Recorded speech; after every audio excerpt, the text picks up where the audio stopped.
Сегодня в Сыктывкаре неизвестные покусились на символ рубля. Необычный арт-объект появился рядом с Национальным банком Коми в 2015 году.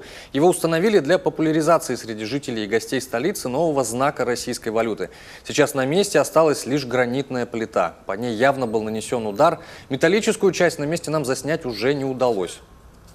Я в 7 утра пришел, где-то без 5-7, увидел эту картину. И обычно я здесь подбираю мусор утром.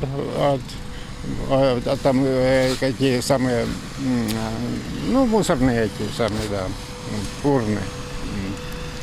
Я смотрю, я был поражен. Вот, я здесь почти 2 года работаю уже. Ну, такое, конечно, я не ожидал этого.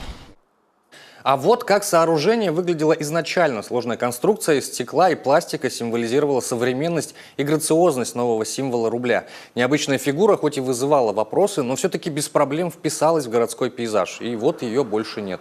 Полиция уже ищет хулиганов. В свою очередь, в Национальном банке пока затруднились сказать, будут ли восстанавливать объект.